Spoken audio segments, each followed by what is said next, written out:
Hello everyone, कैसे हैं आप सब। तो आज का लेक्चर बहुत ही ज़्यादा इंपॉर्टेंट होने वाला है क्योंकि इसमें हम आपको basics of shear force, bending moment ये सब बताएंगे।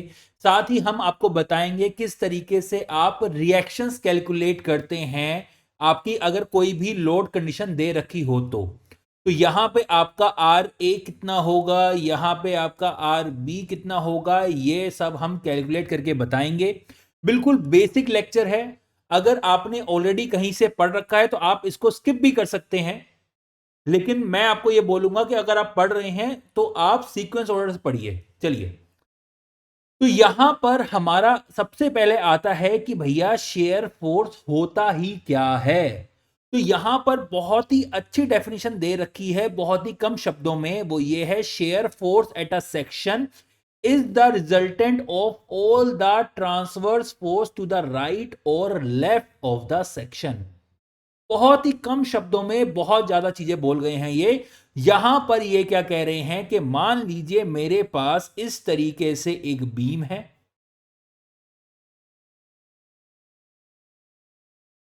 इसके ऊपर यहां पर मान लीजिए कोई एक लोड लगा हुआ है। कोई भी लोड लगा दीजिए, पॉइंट लोड लगा दीजिए, यूडीएल लगा दीजिए, यूवीएल लगा दीजिए, कुछ भी लगा दीजिए। तो मैं ये कह रहा हूं, मुझे आप यहां पर इस पर्टिकुलर सेक्शन पर शेयर फोर्स निकाल कर बताइए। तो शेयर फोर्स क्या है? Shear force is the sum of all the transverse force either to the left और right of the section. Either to the left और राइट ऑफ द सेक्शन। देखिए, 2D की अगर बात करूं, सिंपल जो वर्टिकल फोर्सेस लगे हुए हैं इनका जो सम होगा उसको मैं शेयर फोर्स बोलूंगा। तो जो सेक्शन पे आपको शेयर फोर्स निकालना है, या तो उसके लेफ्ट पर या तो उसके राइट पर जितना भी वर्टिकल फोर्सेस लगे हुए हैं उनका सम कर लो, वो उस सेक्शन का शेयर फोर्स होगा। आई होप बात समझ आ गई होगी। तो कब हम शेयर फोर्स को पॉजिटिव लेंगे और कब हम शेयर फोर्स को नेगेटिव लेंगे, जरा इसको भी सुन लो। अगर मैं बात कर रहा हूं, अगर मैं समेशन कर रहा हूं सारे ट्रांसवर्स फोर्सेस का to the left of the section, अगर मैं इन फोर्सेस का यहां पे समेशन कर रहा हूं, कौन से? जो लेफ्ट की तरफ है सेक्शन के, ठीक है। तो यहां पर अगर जो रिजल्टेंट है, अगर जो रिजल्टेंट है वो आपका ऊपर की तरफ है, अपवर्ड है रिजल्टेंट। फॉर एग्जाम्पल मैं कह रहा हूं, मान लीजिए ये आपका 10 है और ये आपका 5 है। तो 10 ऊपर है, 5 नीचे है, तो रिजल्टेंट क्या हुआ? 5 ऊपर की तरफ, 5 ऊपर की तरफ, 10 - 5, ये आपका 5 बचा ऊपर की तरफ। तो हम यहां पे क्या लेंगे? उसको पॉजिटिव में लेंगे, उसको पॉजिटिव शेयर लेंगे। अगर लेफ्ट के फोर्सेस का समेशन कर रहे हो और वो समेशन जो है उसका जो रिजल्टेंट है वो ऊपर की तरफ है, उसको मैं पॉजिटिव शेयर लूंगा। वहीं अगर वो नीचे की तरफ है उसको मैं नेगेटिव शेयर लूंगा। अगर मैं राइट के फोर्सेस का समेशन कर रहा हूं, अगर मैं इन फोर्सेस का समेशन कर रहा हूं और यहां पे जो रिजल्टेंट है अगर वो ऊपर की तरफ है तो उसको मैं नेगेटिव लूंगा, और वो नीचे की तरफ है तो उसको मैं पॉजिटिव लूंगा। इस चीज को दिमाग में बिठा लो, कभी गलत नहीं करोगे। आई होप बात समझ आ गई होगी, क्लियर है। चलिए आगे बढ़ते हैं। तो हमने ये चीज समझ लिया है कब पॉजिटिव होगा कब नेगेटिव होगा। देखिए यहां भी लिखा हुआ है, लेफ्ट की साइड ऊपर की तरफ है तो पॉजिटिव, राइट की साइड नीचे की तरफ है तो पॉजिटिव। इसी का vice versa negative shear force. Next यहां पे आता है आपका बेंडिंग मोमेंट। जिस तरीके से हमने शेयर फोर्स को डिफाइन किया था उसी तरीके से आपका बेंडिंग मोमेंट भी डिफाइंड होता है कि एक पर्टिकुलर सेक्शन पे बेंडिंग मोमेंट जो होगा it is the resultant of movement.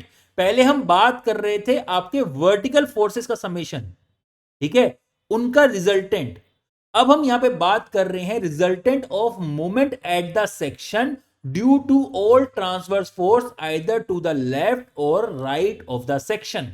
यहां पर एक वर्ड लिखा है मोमेंट। मोमेंट क्या होता है? This is equal to force into perpendicular distance. For example मान लीजिए यहां पर ये जो आप देख रहे हैं, ठीक है, यहां पे मान लीजिए मैंने ड्रिल करा इसके अंदर, मैंने इसके अंदर यहां पे ड्रिल किया और नट बोल्ट घुसा दिया और मैंने नट बोल्ट को पकड़ लिया। अगर मैं यहां पे फोर्स लगाऊंगा तो ये ऊपर की तरफ इस तरीके से हो जाएगा, ठीक है। तो यहां पर देखिए ये है फोर्स, ये है फोर्स, और इस फोर्स और ये वाले मेरे हाथ में जहां पे मैंने पकड़ रखा है, इनके बीच में एक डिस्टेंस है। फोर्स ये है और डिस्टेंस ये है। ये देखिए 90 डिग्री का एंगल बन रहा है दोनों के बीच में।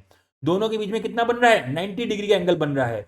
तो फोर्स इंटू परपेंडिकुलर डिस्टेंस, ये इस वाले यहां पे सेक्शन पे क्या होगा? मूवमेंट जो होगा वो आपका निकल कर आ जाएगा।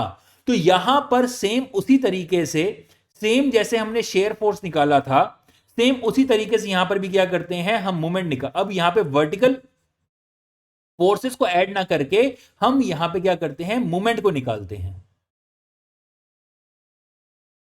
चलिए अभी समझाता हूं, एक मिनट इसको मिटाने दीजिए, इसी को यहीं समझा दें, ठीक है। तो अगर मैं यहां पे बात कर रहा हूं लेफ्ट सेक्शन की, तो यहां पे आपका एक फोर्स है, यहां पे आपका फोर्स है।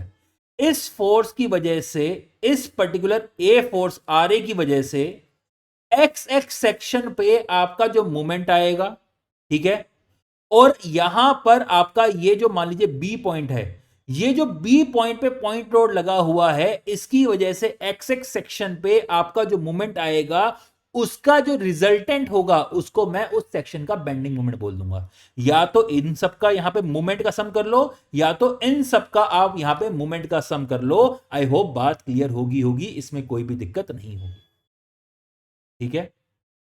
देखिए ना, यहां पे मैंने पकड़ रखा था, यहां पे मैंने पकड़ रखा था, एक फोर्स ये लग रहा है, ये ऊपर की तरफ लेके जा रहा है। ऐसा भी तो हो सकता है कहीं बीच में, कहीं बीच में यहां दूसरा फोर्स लगाओ तो वो नीचे की तरफ नहीं ला सकता इसको। तो इनका जो रिजल्टेंट है, इनका जो रिजल्टेंट है वो यहां पे इस सेक्शन का बेंडिंग मोमेंट होगा। आई होप बात क्लियर होगी। अब यहां पे हम पॉजिटिव बेंडिंग मोमेंट कब लेंगे और नेगेटिव बेंडिंग मोमेंट कब लेंगे? अगर यहां पे आपका मोमेंट कुछ इस तरीके से है कि वो सैगिंग करा रहा है, वो सैगिंग करा रहा है। सैगिंग का मतलब ये समझिए, ये चीज, अगर वो देखो ऐसे, यार ये मोटी किताब है, सैगिंग इसमें दिख नहीं पाएगी। हाँ ये चीज बेस्ट है। ये मान लीजिए मेरे पास बीम थी, तो मैंने ये मोमेंट लगाए, देखो ऐसे, तो ये सैगिंग हो गई और ये होगिंग हो गई है। ये सैगिंग और ये होगिंग। मैंने यहां पे एक स्क्रीन रखी हुई है, जो भी मैं पढ़ा रहा हूं तुरंत इधर दिख जाता है कि आपको समझ आ रहा है कि नहीं आ रहा, ठीक है। इसलिए मैं बार बार इधर देख के बोल रहा हूं। चलिए, तो यहां पर अगर सैगिंग हो रही है, अगर मूवमेंट जो है, अगर वो सैगिंग दे रहे हैं, सैगिंग करा रहे हैं, तो उसको, उस मूवमेंट को मैं पॉजिटिव मूवमेंट, बेंडिंग मूवमेंट लूंगा, ठीक है। अगर वो आपके यहां पे जो रिजल्टेंट मूवमेंट है, अगर वो होगिंग करा रहे हैं, अगर वो होगिंग करा रहे हैं, तो उन मूवमेंट को मैं यहां पे नेगेटिव बेंडिंग मूवमेंट की तरह लूंगा। आई होप बात समझ आ गई। Sagging positive, hogging negative, sagging positive, hogging negative. अब हम बेंडिंग मोमेंट कैसे निकालते हैं किसी सेक्शन पे, वो तब आप समझोगे जब आप सबसे पहले तो रिएक्शन निकालना सीखोगे, ठीक है। सबसे पहले तो हमें क्या करना पड़ेगा? रिएक्शन निकालना पड़ेगा। अच्छा एक चीज और देखो, यहां पर एक सेक्शन पे बेंडिंग मोमेंट निकालना और एक पॉइंट के अबाउट मोमेंट लेना, दोनों में डिफरेंस है। सुनिए, यहां पे सुनिए इस बात को, इस सेक्शन पे बेंडिंग मोमेंट निकालना और इस पॉइंट के अबाउट, पूरी लाइन सुनिए, इस सेक्शन पर बेंडिंग मोमेंट निकालना और इस पॉइंट के अबाउट मूवमेंट निकालना, दोनों में डिफरेंस है। पहले बेंडिंग मोमेंट बोला, अब मूवमेंट बोला। बेंडिंग मोमेंट में हम सिर्फ और सिर्फ आइदर लेफ्ट और राइट, आइदर लेफ्ट और राइट जो मूवमेंट का रिजल्टेंट है उसको लेते हैं। या तो लेफ्ट को लोगे या राइट को लोगे। लेकिन यहां पे क्या करोगे, अगर मेरे को इस पॉइंट के अबाउट मोमेंट निकालना होगा, इस पॉइंट के अबाउट मोमेंट निकालना होगा, तो जितने भी मोमेंट आ रहा है, जितने भी फोर्सेस हैं, उन सब फोर्सेस का जो रिजल्टेंट होगा वो मोमेंट होगा। चाहे मान लीजिए फॉर एग्जांपल ऐसा भी तो हो सकता था, ऐसा भी तो हो सकता था कि आपका यहां पर आपकी ये बीम आगे की तरफ भी होती, लो थोड़ा सा मिटा देता हूं, ऐसा भी तो हो सकता था ये बीम आगे की तरफ होती ऐसे, और यहां पे आपका कोई पॉइंट लोड लगा होता। तो अगर मेरे को इस पॉइंट के अबाउट मूवमेंट निकालना है, तो मेरे को इसका भी मूवमेंट लेना पड़ेगा, इसका भी मूवमेंट लेना पड़ेगा, जो यहां यूडीएल लगा है उसका भी लेना पड़ेगा, और इसका भी लेना पड़ेगा। सारे के सारे जितने भी फोर्सेस हैं, इनकी वजह से जो मूवमेंट आ रहा है वो सब लेना पड़ेगा, अगर मेरे को इस पॉइंट के अबाउट, मैं ये नहीं बोला bending movement at a section, bending movement नहीं बोल रहा हूं, पॉइंट के अबाउट मूवमेंट बोल रहा हूं। आई होप बात समझ आ गई। और इक्विलिब्रियम में समेशन ऑफ मोमेंट क्या होगा, जीरो होगा। तो इस पॉइंट के अबाउट जितना भी मोमेंट होगा उनका समेशन कितना होगा, जीरो होगा। आई होप बात समझ आ गई होगी आपको, ठीक है। अगर पॉइंट बी पर मेरे को बेंडिंग मोमेंट निकालना है, तो या तो इस सेक्शन के लेफ्ट या तो इस सेक्शन के राइट आप लीजिए मोमेंट, बेंडिंग मोमेंट अगर पूछा जाए। अगर इस पॉइंट के अबाउट मोमेंट बोला जाए तो सारे के सारे लेने पड़ेंगे। इतनी बात आई होप आपको समझ आ गई होगी। यहां पर अब हम कुछ क्वेश्चन करते हैं।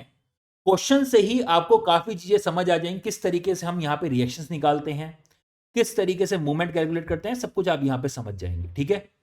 तो यहां पर मैं कह रहा हूं कि मुझे ये रिएक्शन निकाल के दो, R A and R B, मुझे reaction R A and R B निकाल के दो। तो रिएक्शन निकालने के जरा यहां पर सुनिए इस बात को, यहां पर सुनिए इस बात को।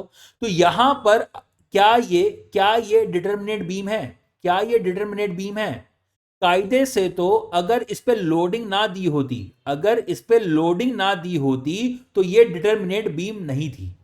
क्योंकि यहां पे क्या होगा आपका, यहां पर क्या होगा, यहां पे आपका वर्टिकल फोर्स भी होता, यहां पे हॉरिजॉन्टल फोर्स भी होता, यहां पर भी आपका क्या होता, वर्टिकल फोर्स भी, सॉरी वर्टिकल रिएक्शन भी होता और हॉरिजॉन्टल रिएक्शन भी होता, ठीक है।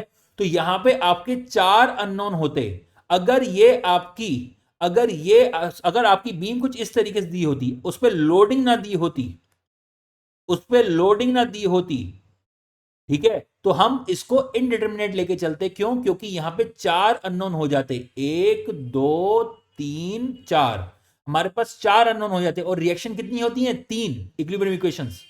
तो 4 - 3 डेट इज इक्वल टू 1, 1 यहां पे आपके पास क्या है, आपके पास डिग्री ऑफ इनडिटर्मिनेसी है, क्लियर है। लेकिन सिंस यहां पे आपको रिएक्शन, सॉरी लोडिंग भी दे रखी है, तो लोडिंग से हमें साफ साफ दिख जा रहा है, लोडिंग से हमें साफ साफ दिख जा रहा है कि जितने भी फोर्सेस हैं वो आपके वर्टिकल हैं, देयरफॉर हॉरिजॉन्टल रिएक्शंस जो होंगी that will be equal to 0, ठीक है। तो अब हमारे पास दो, ये तो दो हो निकल गए, इनकी वैल्यू निकल गई 0। अब हमारे पास दो बचे हैं रिएक्शंस, और दो ही इक्वेशन बची हैं, कौन कौन सी, summation of F Y equal to 0 and summation of moment is equal to 0। Horizontal वाली इक्वेशन का कोई मतलब ही नहीं बनता, क्योंकि फोर्सेज ही नहीं है, रिएक्शन ही नहीं है, तो इसको तो कुछ लेने का मतलब ही नहीं बनता, ठीक है।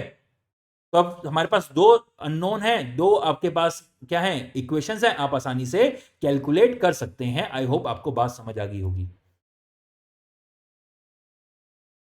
चलिए, तो यहां पर आपको रिएक्शंस निकालने हैं R A and R B. तो सबसे पहले क्या होगा, summation of F Y is equal to 0, मतलब जितने भी वर्टिकल डायरेक्शन में आपके फोर्सेस हैं उनका समेशन आपका 0। तो यहां पर क्या होगा, जो वर्टिकल ऊपर लग रहे हैं अपवर्ड डायरेक्शन में उनको मैं पॉजिटिव ले रहा हूं, और जो नीचे की डायरेक्शन में उनको मैं नेगेटिव ले रहा हूं। तो यहां पे क्या आ जाएगा, आर ए पॉजिटिव ऊपर की तरफ, ठीक है, -10 नीचे की तरफ, -15 नीचे की तरफ, -10 नीचे की तरफ। तो हमने क्या ले लिए हैं, पॉइंट लोड ले लिए हैं, ये तीनों पॉइंट लोड हमने कवर कर ली। अब बचा ये यूडीएल। जरा देखो यहां पे यूडीएल की यूनिट क्या है, ये है 4 किलो न्यूटन पर मीटर। 1 मीटर में आपका 4 किलो न्यूटन लोड है, तो ये कितने मीटर पे लगा हुआ है, ये लगा हुआ है यहां से यहां तक, यहां से यहां तक, मतलब 2 मीटर में लगा हुआ है। तो 1 मीटर में 4 किलो न्यूटन है, तो 2 मीटर में कितना होगा, 4 × 2 दैट इज इक्वल टू 8, तो -4 × 2 that is equal to 0, that is equal to 0। तो यहां पर एक मिनट इसके साथ आरबी भी तो आएगा, तो plus R B is equal to 0, क्योंकि आरबी भी तो लोगे। तो यहां पर आपका आर ए प्लस आरबी कितना हो जाएगा, ये हो जाएगा आपका, ये सब इस तरफ इक्वल टू किस तरफ ले आओ, तो 10 + 15 + 10 + 8, तो 20 35 + 8 that is equal to 43, 10 20 30 35 and 8, ठीक है। तो R A plus R B कितना आ गया है, R A plus R B is equal to 43 मेरा निकल के आ गया है, ठीक है।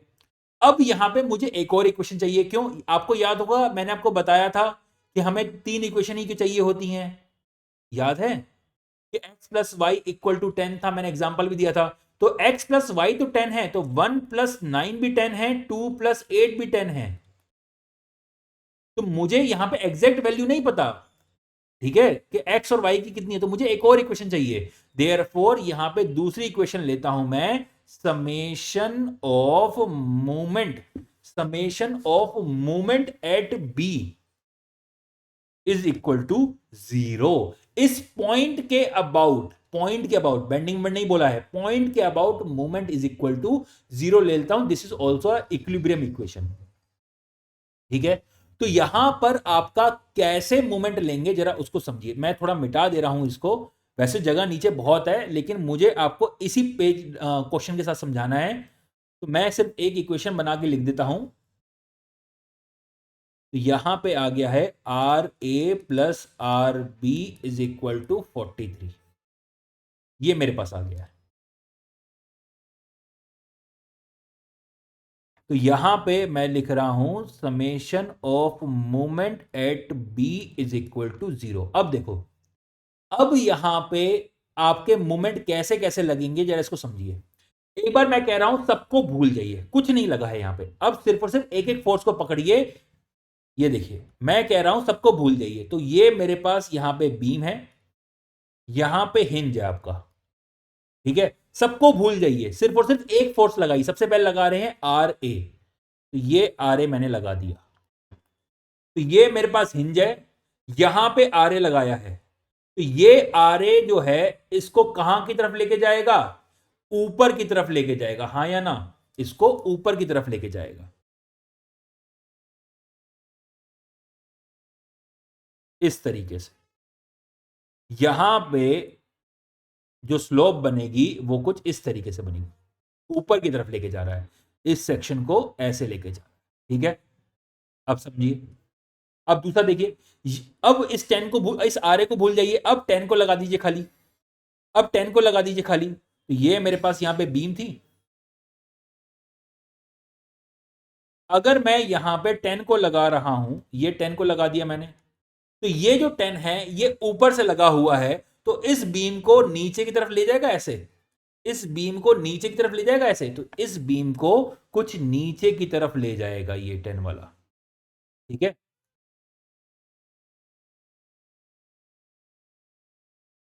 उसी तरीके से 15 भी क्या करेगा, नीचे की तरफ ले जाएगा, 10 भी क्या करेगा, नीचे की तरफ ले जाएगा, और जो ये यूडीएल लगा हुआ है ये भी तो नीचे की तरफ ले जाएगा, क्योंकि ऊपर से नीचे लग रहा है ना। आई होप बात समझ आ रही, क्योंकि ऊपर से नीचे लग रहा है। आई होप बात क्लियर हो रही होगी आपको। चलिए अब देखिए, तो यहां पे ये मूवमेंट कैसे लग रहा है, क्लॉकवाइज डायरेक्शन में लग रहा है, दिस इज क्लॉकवाइज डायरेक्शन में। और ये मूवमेंट कैसे लग रहा है, ये लग रहा है एंटी क्लॉकवाइज डायरेक्शन में। क्लॉकवाइज डायरेक्शन मतलब जिस डायरेक्शन में क्लॉक मूव करती है, देखो क्लॉक ऐसे मूव करती है, इसका जो वो होगा सेकंड हैंड, वो आप देखिए इस तरीके से चलता है। तो क्लॉकवाइज डायरेक्शन में आपका यहां पे रोटेट हो रहा है और यहां पे एंटी क्लॉकवाइज डायरेक्शन में यहां पे रोटेट हो रहा है। समझ आ गई बात? चलिए, तो हर बार तो आप ऐसे कर नहीं पाएंगे, इसका मैं शॉर्टकट तरीका बताया। तो हर बार तो मैं आपको बना के दिखाऊंगा नहीं कि ऐसे बीम रोटेट हो रही है। इसका शॉर्टकट तरीका क्या है? इसका शॉर्टकट तरीका है कि आप सोचो, आप यहां पे गाड़ी चला रहे हो, आप यहां पे क्या है, ये गाड़ी चला रहे हो, दिस इज योर कार, ठीक है।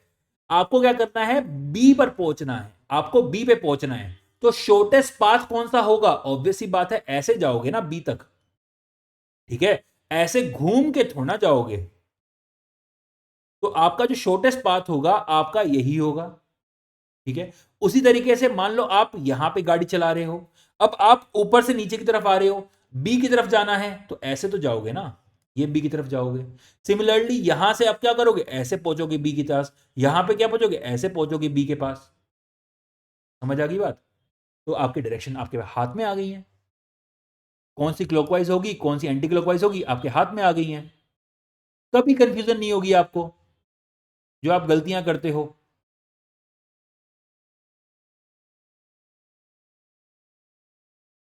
मेरी ये कंप्लीट लेक्चर सीरीज है।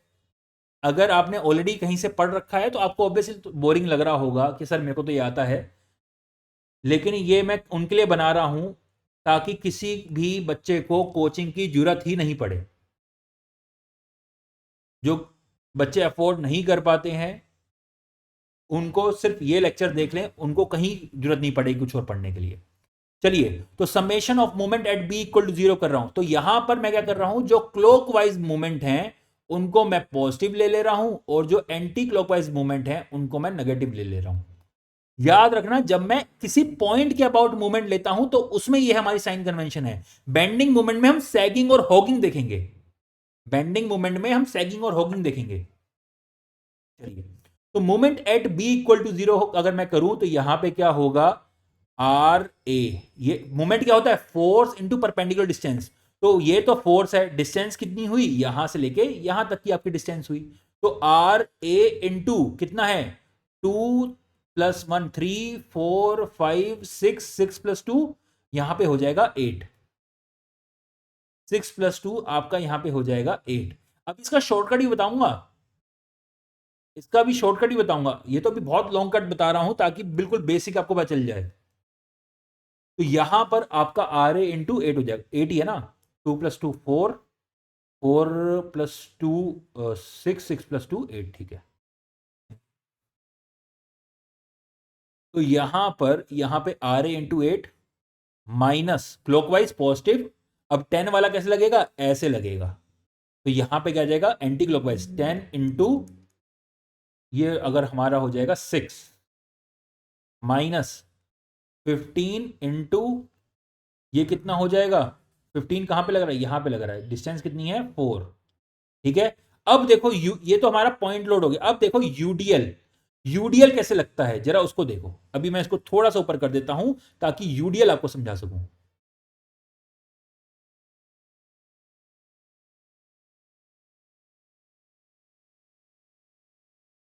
ये आपका यूडीएल है, ठीक है। तो यहां पे जो लोड होता है हम ये मान के चलते हैं कि इस यूडीएल का जो रिजल्टेंट है it is acting at x/2 distance. For example ये x डिस्टेंस में लगा हुआ है, तो ये जो रिजल्टेंट होगा इसका x/2 पे होगा, कहां पे होगा, x/2 पे अप्लाई होगा। जरा देखो इस बात को, जरा देखो इस बात को, ये तो आपको बिल्कुल बेसिक से पता जाएगा। अगर मैं यहां पे यूवीएल मैंने किस तरीके से दिखाया था, यूवीएल मैंने आपका इस तरीके से दिखाया था, यूवीएल।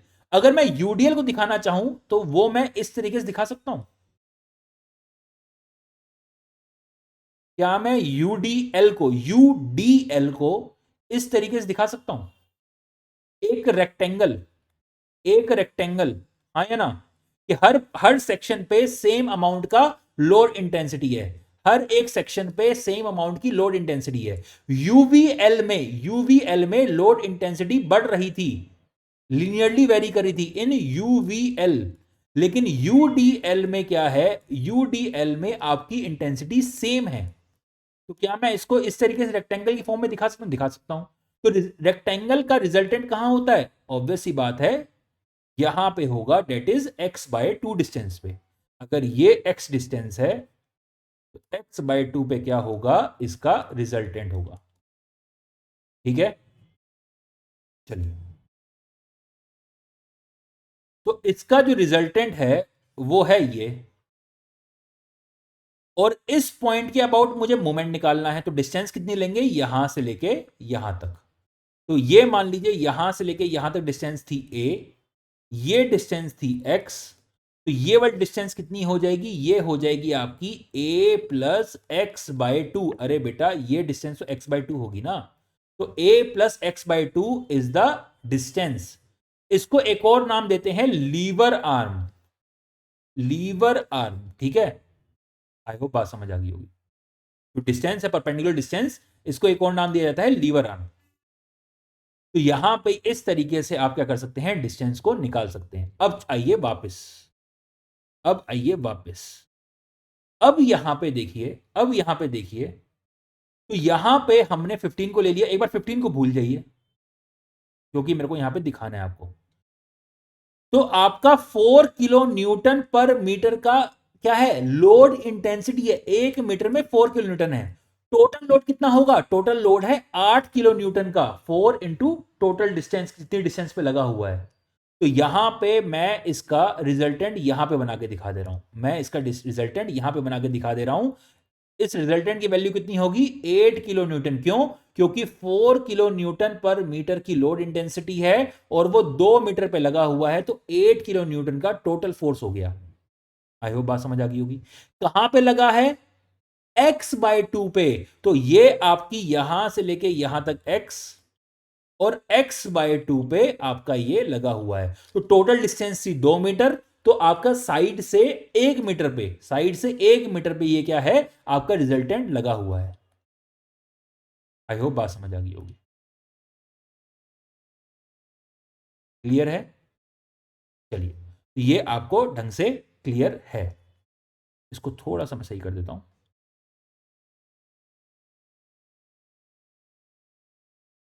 वरना कंफ्यूजन हो जाएगी। तो ये आपकी 1 मीटर, यहां से लेके यहां तक, और यहां से लेके यहां तक अगेन 1 मीटर। चलिए, अब देखिए, तो ये रिजल्टेंट है। डिस्टेंस कितना हुआ रिजल्टेंट और इस पॉइंट के बीच में? ये आपका जो डिस्टेंस हुआ, this will be the distance, this will be the distance. तो ये कितना होगा? 2 प्लस 1 प्लस 1। आंसर कितना आया? 4। ठीक है, तो यहां पे क्या आ जाएगा? -8 इंटू 4। ठीक है, आई होप बात समझ आ गई होगी आपको। नेक्स्ट, माइनस, इसको थोड़ा सा ऊपर करता हूं, यहां पे मेरी फोटो आ रही है। -10 × 2 is equal to 0। 10 × 2 is equal to 0। तो यहां पर आपका आर ए की कितनी वैल्यू आ जाएगी? आर ए की वैल्यू आप आसानी से निकाल सकते हो। 60 -60 -32 -20 डिवाइडेड बाय 8। ये तो प्लस हो जाएगा ना, इक्वल टू के सब जाएगा, तो इक्वल टू के सब जाएगा तो प्लस हो जाएगा सब। तो 120 120 140 172 172 डिवाइडेड बाय 8, ये आपके पास यहां पर आंसर आ जाएगा। चलिए, तो इतना आपके पास क्लियर हो गया है। नेक्स्ट, अच्छा, इसको डिवाइड करते हैं। 4 2 जा 4 3 जा 12, 4 4 जा 16 एंड 3, तो 43/2। तो आंसर कितना हुआ? 44 22 होता है 21.5, यही होगा। हाँ, यही होगा। ठीक है, 21.5। तो ये आपका आर ए निकल के आ गया। आर ए की वैल्यू यहां पे पुट कर दो, तो आर बी निकल के आ जाएगा। यहां पे आर बी की वैल्यू जो होगी अगेन कितनी होगी? 43 माइनस 21.5। आंसर कितना आया? 21.5। जरा एक चीज देखो, जरा एक चीज देखो, यहां पे आर ए और आर बी की वैल्यू सेम नहीं आ रही? आर ए और आर बी की वैल्यू सेम नहीं आ रही? आ रही है।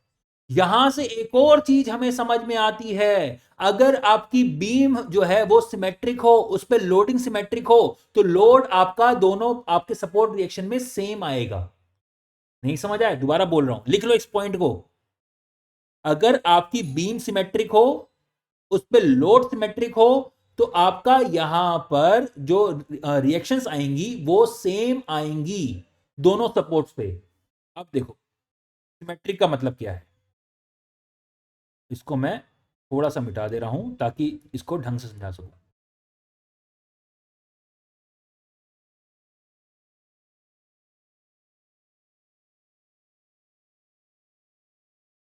एक मिनट दीजिए मेरे को, इसको मिटा ही दूं। 21.5 आपको पता चली गया, खाली मेरे को डायग्राम से मतलब है, खाली मुझे डायग्राम से मतलब है। जो बच्चे जल्दी जल्दी एग्जाम में क्वेश्चन कर लेते हैं ना, वो इन सब शॉर्ट ट्रिक्स का यूज करते हैं।